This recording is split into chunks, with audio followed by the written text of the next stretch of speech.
एक चकवा चकवी की कहानी। एक चकवा ने अपनी पत्नी चकवी को बताया कि माता लक्ष्मी जिसके ऊपर प्रसन्न हो जाती हैं उसे छप्पर फाड़ करके धन दिया करती हैं और जिसके ऊपर नाराज हो जाती हैं उसे ज़बरदस्ती गरीब बना देती हैं।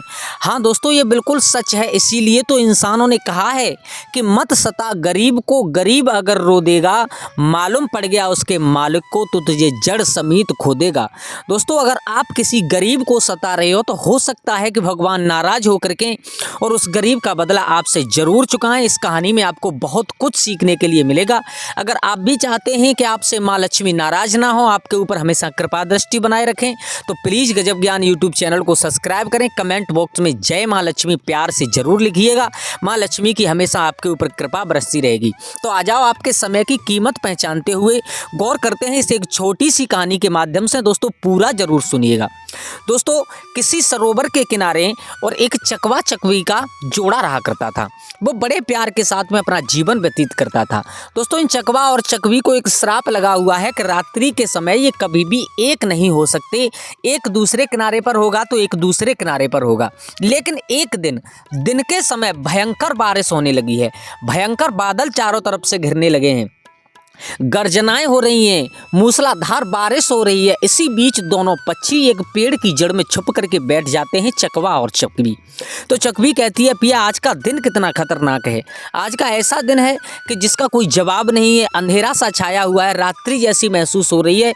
अब एक काम करो, समय व्यतीत नहीं हो रहा है, कुछ बताइएगा। तो चकवा ने कहा, सुनिएगा, मैं आपको एक ऐसी कहानी सुनाता हूँ कि जिसके ऊपर माँ लक्ष्मी प्रसन्न हो जाती हैं तो वो इंसान को माँ लक्ष्मी धनवान बनाने में बिल्कुल देर नहीं करती, छप्पर फाड़ करके धन दिया करती हैं। बस चकवी आपसे निवेदन है, पूरा जरूर सुनिएगा।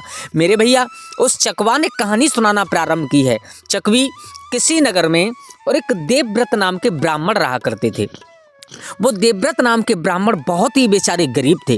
उनका एक ही काम था कि वो हमेशा पुरोहिती किया करते थे, यानी ज्योतिषियों का कार्य किया करते थे। विवाह कराना और बच्चे का जन्म होता है तो उसका नामकरण संस्कार करना, त्रयोदशी संस्कार करना, ये सब उनका काम था।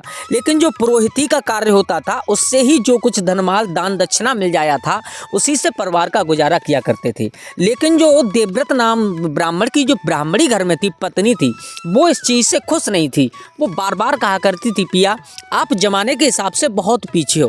देखो, बढ़ते हुए परिवार में, बढ़ती हुई महंगाई में अब इस पुरोहिती से जो कुछ भी दान दक्षिणा मिलता है इससे परिवार का चलाना बहुत मुश्किल है। इसलिए एक काम कीजिए, आप कहीं बाहर जाकर के कुछ धन दौलत कमाने का साधन ढूंढिएगा जिससे परिवार का पालन अच्छी तरीक़ा से हो सके। अब 2 4 6 दिन तो ब्राह्मण ने और उसकी बात को टाला। लेकिन कहते हैं ना कि जब रोजाना कोई कान पर बैठ करके बार बार कहे तो उस ब्राह्मण के भी दिमाग में एक बात आई। उसने कहा, ठीक है, आप रोज रोज कहना छोड़ दो, हम कल चले जाएंगे, तैयारी कर देना रास्ते के लिए, हमें कुछ ले जाना है खाने पीने के लिए और हम कल जाएंगे। मेरे भैया, रात्रि तो लेट करके उस ब्राह्मण और ब्राह्मणी ने व्यतीत की है। वो चकवा समझाता है, सुनिएगा। अब जैसे ही सुबह होते ही वो ब्राह्मण चलने के लिए तैयार हुआ तो ब्राह्मणी ने, और तो उसके घर में कुछ नहीं था, 2 आलू और उबाल करके उसकी पोटली में रख दिए और कहा कि जब आपको भूख लगे तो इन्हें रास्ते में बैठ करके खा लेना। चलते चलते और क्या हुआ है कि बहुत तेज धूप पड़ रही थी तो एक पेड़ का सहारा देखा है। वहां पर एक सरोवर है, बहुत सुंदर। ब्राह्मण ने विचार किया कि सरोवर से हाथ मुंह धोया, उसमें से जल पिया, उसके बाद में उस पेड़ के नीचे बैठ करके थोड़ी देर आराम करने लगे हैं। लेकिन आराम करते करते जब ठंडी ठंडी हवा लगी तो उस ब्राह्मण देवता को नींद आ जाती है। और जब ब्राह्मण को नींद आई उसी समय संयोगवश वहां से भगवान नारायण और माँ लक्ष्मी निकल करके जा रहे थे। वो चकवा समझाता है कि हे चकवी, जब लक्ष्मी ने उस ब्राह्मण को सोता हुआ देखा तो लक्ष्मी को रहम आया। लक्ष्मी ने कहा, प्रभु देखो, ये गरीब ब्राह्मण कहीं जा रहा है, आज इसकी मदद कर दीजिएगा आप। भगवान नारायण कहने लगे, लक्ष्मी, ये सब गरीब अमीरी ये सब कर्मों का खेल हुआ करता है। आप इसे अमीर बनाना चाहती हो, इसके ऊपर रहम आपको आ रहा है तो आप ही कुछ कीजिएगा, हम कुछ नहीं करेंगे। तो माँ लक्ष्मी ने, वो ब्राह्मण तो सो रहा है, उधर माँ लक्ष्मी ने उस ब्राह्मण ने के जो एक पोटली थी ब्राह्मणी के पास, उस ब्राह्मण की पोटली में एक पात्र रख दिया है। एक पात्र कैसा रख दिया कि उस पात्र में जो कुछ भी सामान डाला जाता था वो उसमें कभी खत्म नहीं होता था। इतना कर करके भगवान विष्णु और लक्ष्मी दोनों अंतर ध्यान हो गए। अब जब इधर ब्राह्मण की आँख खुली, ब्राह्मण उठे, उठ करके सरोवर में हाथ मुंह धोया, उसके बाद में जल पिया। अब जल पीने के बाद में उन्होंने विचार किया, थोड़ी भूख लगी है, ब्राह्मणी ने कुछ रखा था हमारे पोटली में और उसमें से हम खाते हैं, देखते हैं क्या होता है। तो क्या देखा कि उसमें और जो ब्राह्मणी ने तो 2 आलू रखे थे, लेकिन उस पोटली में क्या देखा है कि उसमें एक पात्र रखा हुआ है, एक बर्तन रखा हुआ है और उसी बर्तन में 2 आलू रखे हुए हैं जो ब्राह्मणी ने रखे थे। अब उनमें से एक आलू उठाया और उठाने के बाद ब्राह्मण ने खाया, लेकिन जब दूसरा आलू उठाने के लिए ब्राह्मण का हाथ उस पात्र में गया तो क्या देखा कि उसमें 2 के 2 आलू हैं। अब ब्राह्मण विचार करने लगा, बोले ऐसा तो नहीं है कि मैं भूल गया हूँ, ब्राह्मणी ने तीर रखे हो।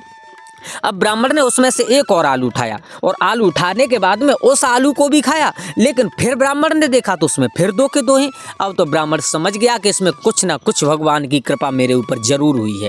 तुरंत दौड़ा है अपने घर की तरफ, जो बाहर रोजगार करने के लिए, धन कमाने के लिए जा रहा था, सब कुछ भूल गया, तुरंत घर की तरफ लौट पड़ा है। जैसे ही आधे रास्ते या आधी रात के समय घर का दरवाजा खटखटाया, ब्राह्मणी ने दरवाजा खोला। ब्राह्मणी एकदम खिसिया गई, बोले तुम आ गए, हमें मालूम है तुम्हारा कहीं मन नहीं लगता है, तुम कोई काम कर ही नहीं सकते हो क्योंकि तुम्हारा जीवन ही इसी गरीबी में जाना है। एकदम ब्राह्मण कहने, मेरी बात तो पूरी सुनिएगा, उसके बाद में हमसे कुछ कहिएगा। ब्राह्मणी कहने लगी, ऐसा कौन सा तुम खजाना लेकर के आए हो जो मुझे अपनी बात सुना रहे हो।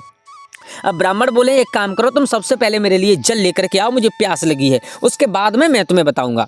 तो अब ब्राह्मणी जल लेकर के आई है। ब्राह्मण देवता ने जल पिया। जल पीने के बाद में ब्राह्मणी के सामने उस पात्र को रख दिया है। उस ब्राह्मणी कहने लगी, तो इसमें कौन सी बड़ी बात है, ये 2 आलू मैंने रखे थे और वही आप लेकर के वापस आए, उसमें क्या दिखाना चाहते हो आप हमें। तो वो ब्राह्मण कहने लगे, ब्राह्मणी इसमें से आलू उठा करके खाइएगा आप। जैसे ही ब्राह्मणी ने एक आलू उठाया, उस आलू को खाया।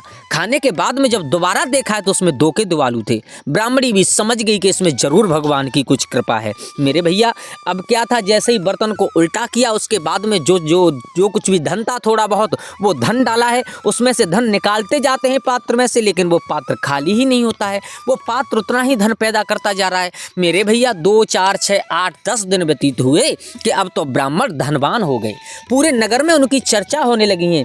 अभी ये वही ब्राह्मण थे जो हम लोगों के दान दक्षिणा देने से इनका जीवन निर्वाह हुआ करता था, लेकिन पता नहीं कहां से अब इनके पास इतना धन कहां से आ रहा है। इतना अच्छा घर बनवा लिया और जीवन में उपयोग आने वाली सब वस्तुएं हैं इनके पास। अब ब्राह्मणी ने कहा, एक काम कीजिए, अब आप किसी से कम नहीं हो, एक काम करो, आप राजा के दरबार में जाना प्रारंभ कर दो।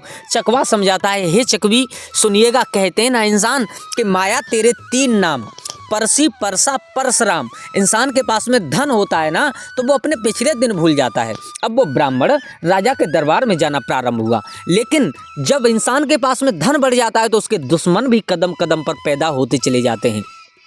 अब पड़ोसी लोग उससे जलने लगे हैं। पड़ोसी लोग जलने लगे हैं तो राजा के दरबार तक खबर पहुंचा दी कि इसके पास में कुछ ऐसा यंत्र है जिससे ये धन लूटता है और पता नहीं इसके पास में धन कहां से आ रहा है। राजा को मालूम पड़ा तो राजा ने कहा है उस ब्राह्मण को बुला करके, कहिए ब्राह्मण, तुम्हारे पास में क्या है, इतना धन कहाँ से आ रहा है। तो ब्राह्मण तो बेचारा साफ दिल का इंसान था, उसने साफ साफ बता दिया। बोले, हम नौकरी करने के लिए जा रहे थे तो एक पात्र हमारी झोली में पता नहीं कहाँ से आ गया और वो पात्र ऐसा है कि उसमें जो कुछ भी डालो कभी खत्म नहीं होता है। राजा को बड़ा आश्चर्य हुआ। अब राजा ने कहा है, जाइए उसे लेकर के आइए। अब उस ब्राह्मण बेचारे का मन तो नहीं था, लेकिन फिर भी क्या करे, राजा का आदेश है, टाल भी तो नहीं सकता है। बगैर राजी के बेचारा ब्राह्मण उस पात्र को लेकर के गया। राजा ने सबसे पहले उसमें थोड़ा सा दूध भरवाया है और उसमें से दूध निकालना प्रारंभ किया है। मेरे भैया, दूध के और बर्तनों के बर्तन भर दिए, लेकिन वो बर्तन खाली नहीं हो रहा है, उसमें से इतना दूध निकल रहा है। अब राजा ने उस बिल्कुल उल्टा करने के बाद में उस बर्तन में ये खासियत थी कि जब उसे पूरा उल्टा कर दिया जाए तब उसमें चीज समाप्त होती थी। पूरा उल्टा करने के बाद में अब उसमें सोने की मोहर असर भी भरवाई है। राजा उठा रहा है लेकिन वो भी खत्म नहीं हो रही है। राजा के मन में वो पात्र बस गया। मेरे भैया, ब्राह्मण से कहा है कि आपको जो कुछ भी चाहिए हम आपको दे देंगे, लेकिन आप इस पात्र को हमें दे दीजिएगा। ब्राह्मण ने कहा, महाराज, जब मेरा आप सब कुछ ही लेना चाहते हो तो आप मुझे क्या देना चाहते हो, मुझे कुछ नहीं चाहिए। राजा ने जबरदस्ती उस ब्राह्मण से उस पात्र को छीन लिया। चकवा कहता है, हे चकवी, राजा ने यही बहुत बड़ी गलती कर दी। अब आगे क्या होता है सुनिएगा ध्यान लगा करके। राजा ने तो पात्र को छीन लिया है। अब ब्राह्मण के पास में जो कुछ भी जमा पूंजी थी वो 2, 4, 6, 8, 10 दिन यानी महीने, 2 महीने में, 1 साल में खत्म हो गई। उसके बाद में ब्राह्मण फिर से उसी हालत में आ गए जिस हालत में बेचारे गरीब थे। अब ब्राह्मणी रोती है। ब्राह्मण तो ब्राह्मणी से कहते हैं कि अगर तू मुझे सलाह नहीं देती कि राजा के दरबार में जाना प्रारंभ कर दो हो तो ऐसी नौबत नहीं आती। और ब्राह्मणी ब्राह्मण से कहती है कि अगर आप मेरी बात को नहीं मानते तो क्या हो जाता, मैंने कहा था तो आप नहीं मानते, जब आपने जीवन से कोई बात नहीं मानी तो इस बात एक को और नहीं मानते। तो कहने का मतलब दोनों आपस में लड़ते हैं। लेकिन एक दिन ब्राह्मणी ने कहा है एक काम करो, आप वहीं पर जहाँ से ये आपको पात्र यानी ये बर्तन प्राप्त हुआ था आप उसी जगह पर जाइएगा, शायद वहां जाकर के कुछ हो जाए। लेकिन दोस्तों उधर माँ लक्ष्मी बैठी हुई क्षीर सिंधु में भगवान नारायण के पास में सब कुछ देख रही थी। माँ लक्ष्मी को बहुत क्रोध था। इधर उस पति पत्नी दोनों ब्राह्मण और ब्राह्मणी ने कल फिर वहीं उसी पेड़ के नीचे जाने का निश्चय कर लिया। अब दूसरा दिन हुआ। दूसरे दिन पहले की भांति ही उस ब्राह्मणी ने एक उसकी झोली में, ब्राह्मण की झोली में और 2 आलू फिर से रख दिए और कहा कि आप वहीं पर जाइए, जो पहले प्रक्रिया हुई थी ठीक उसी प्रकार जाइएगा। दोस्तों अब इधर तो वो ब्राह्मण देवता चले हैं, पहुँचे हैं कहाँ, जहाँ पर पहले जाकर के उस सरोवर के किनारे पेड़ के नीचे सो गए थे, वहीं पर जाकर के लेट जाते हैं। लेकिन लेटे लेटे उनको नींद आ जाती है। तो नींद में माँ लक्ष्मी तो पहले से ही सब कुछ तो देख रही थी, बहुत भारी क्रोध था उनको। माँ लक्ष्मी ने देखा तो माँ लक्ष्मी फिर से आई और उन्होंने अब की बार में दूसरा पात्र दिया है और दूसरे पात्र में दे करके सपने में आकर के कहा है उस ब्राह्मण से कि अगर तुम बदला लेना चाहते हो तो इसमें और कुछ मत भरना, इससे मैं केवल राजा से बदला लेने का विचार ही करना और कुछ मत रखना इस पात्र में। मेरे भैया फिर जैसे ही ब्राह्मण की आंख खुली, आंख खुलने के बाद में ब्राह्मण देवता अपने घर आए। घर आते ही आते ब्राह्मण देवता ने क्या किया है कि उस पात्र में जो दूसरा पात्र मिला था माँ लक्ष्मी द्वारा, उस पात्र में ब्राह्मण देवता ने 2 ईंटें रख दी और ईंटें रखने के बाद जैसे ही उस पात्र को खोला तो उसमें से एक ईंट निकल करके ब्राह्मण देवता के माथे में लगी। ब्राह्मण देवता समझ गए, बोले अब तो जो कुछ भी होगा इसी पात्र से होगा। तो ब्राह्मण देवता ने एक पत्र लिखा है राजा के लिए। उस पात्र को बंद करने के बाद में अपने घर की छत पर लगा दिया है, उस दिशा में मुंह करके कि अगर द्वारे पर कोई आए तो उसके ऊपर ईंटों की बारिश हो। वो चकवा समझाता है चकवी। अब जैसे ही ब्राह्मण देवता ने राजा के लिए पत्र लिखा, राजन या तो मेरा पात्र जो आपने जबरदस्ती हत्या लिया है उसे या तो मेरे पास में भिजवा दो, अन्यथा हम और आप में युद्ध होगा। जैसे ही राजा ने पत्र देखा तो राजा को बात कुछ अटपटी लगी। राजा को कुछ हंसी आई, बोले ब्राह्मण देवता हमसे युद्ध क्या करेंगे। राजा को क्रोध आया। क्रोध में आकर के राजा ने और 10 सैनिकों को भेजा है कि उस ब्राह्मण को पकड़ कर के लाइएगा। जैसे ही द्वारे पर सैनिक खड़े हैं, ब्राह्मण देवता अंदर बैठे हैं, सैनिकों ने आवाज़ लगाई है चलिएगा, आपको महाराज ने बुलाया है। ब्राह्मण देवता ने कहा आपको यहाँ से जाना होगा तुरंत, अन्यथा आपके ऊपर क्या बीतेगी हम इसके जिम्मेदार नहीं होंगे।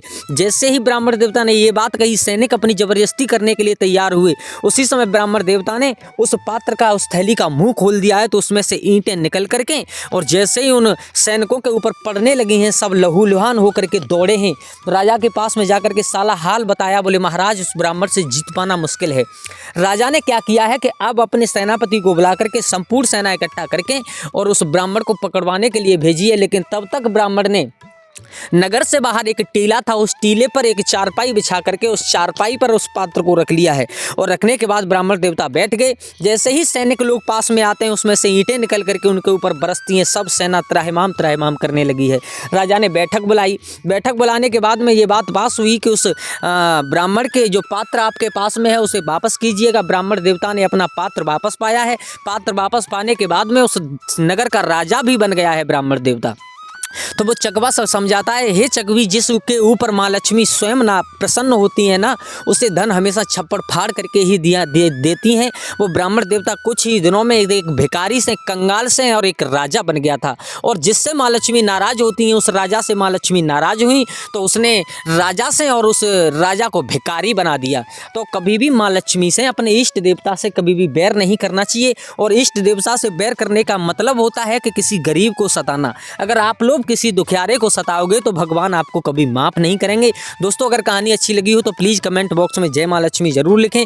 आज के लिए बस इतना ही। कल फिर मिलते हैं किसी एक नई कहानी, एक नई चर्चा के साथ। तब तक के लिए सभी लोग आनंदित रहें, खुश रहें। जय श्री राधे, जय श्री राम।